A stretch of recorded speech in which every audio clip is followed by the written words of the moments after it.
The best way for a family to get a feel for the school is to come here during the school day and to see the happy faces of the kids, to walk around and look into the classrooms and see the activity that's going on, and to really get a feel for the specialness of this school.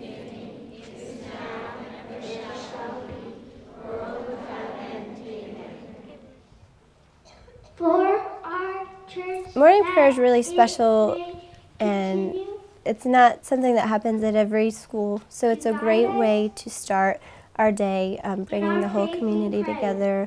Morning prayer, I think, is the most beautiful part of our morning. I love the fact that all the children stand up there and they lead prayer from a very early age. It's not something that you have to be an adult for or a middle school student. I think it's very important for them to feel that this is part of their community, and they have no fear. They get up and they do it, and they love doing it. But it's a sharing. It's a way to share. Every child learns in a different way, and so we have to learn what is the best way to teach that child so that they can be the most successful. We assess them through a tool called the Dial 3, which is, it's not an intelligence test, it's not an aptitude test. It just gives us a good sense of where children are with their concepts, with their motor skills, and with their language skills. We have a self-contained kindergarten and first grade building. And a part of that is because they're really different learners at that, in those beginning years when they come into the big girl and big boy school. And we want to give them the feeling of security in that environment. When school starts, the kindergartners are split up into smaller groups, and they come in for a smaller portion of the day. And what that does is help them to get used to the teachers and the new environment in a smaller group, and we can teach them the rules in that smaller setting and show them around and help them get to know some of their friends. The very first thing we start with really is social skills. We find it's really funny that academics can wait. The kindergartners need, even though they've been to preschool, they need the chance to be in a classroom. They need the chance to practice lining up. Waiting is a huge thing, taking turns. When they walk in, they're still like little babies. They're still small and they don't really know anything yet. You know, how to sit in their seat, how to be able to interact with all the other students. And by the time they leave, it's unbelievable, the change, and even their physical appearance. They're so much bigger, and they're much more able to communicate and act appropriately and use their manners and their words. And it's just a wonderful transition to see and to look back.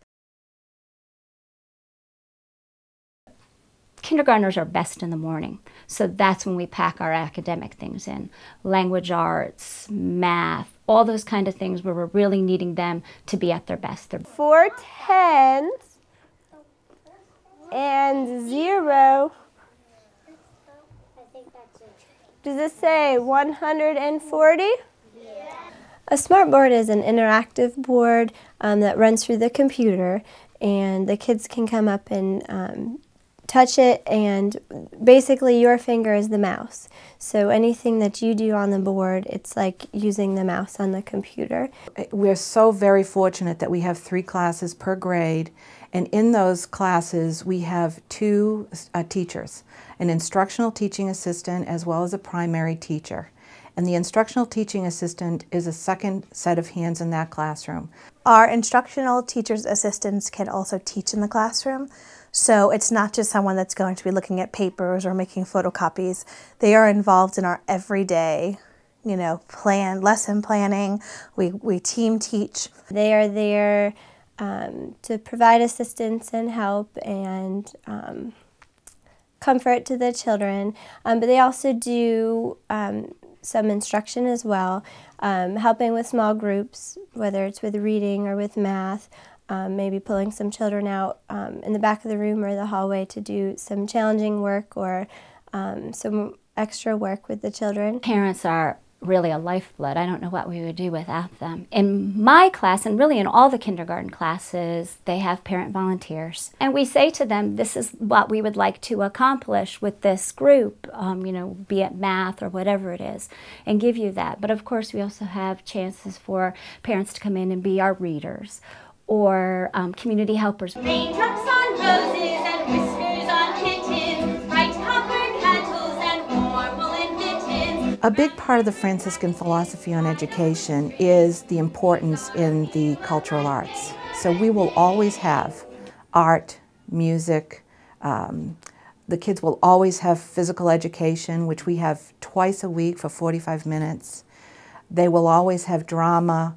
We will always provide that. We believe that that's a big part of helping to develop the whole child. Specials are a big part of the curriculum, and that's one of the things I love about the Catholic school, because that's not a program that we're cutting or that's an extra part. It's a part that's integrated into everything we do. You know, we can integrate Spanish into our regular classroom routine and art into the projects that we do, and, you know, our different religion into our art.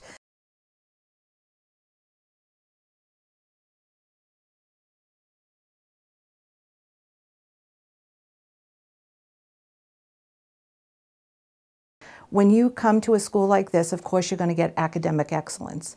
But more importantly, especially in those formative years, you want your child to love to come to school, to love to learn, to feel safe in their environment. And that's what you feel when you come here. A big part of what the Franciscan tradition is about here is really identifying the giftedness of every child and helping the child to understand their own giftedness. Every grade, every child, every teacher, every parent is a part of some type of community outreach here throughout the year at the Franciscan school. And that's a big part of who we are. It's a big part of the ministry of the church, St. Francis of Assisi, and it's a big part of who we are here. Come by, call, make an appointment, and come by and sit down, take a tour of the campus, and then sit down with me and bring your questions. There is no question that we don't want to answer for you. And it's important that you know that we're here for you. Whether you decide that this is the place for you to come, for your children to come or not, we're a ministry here and we want to be able to help you.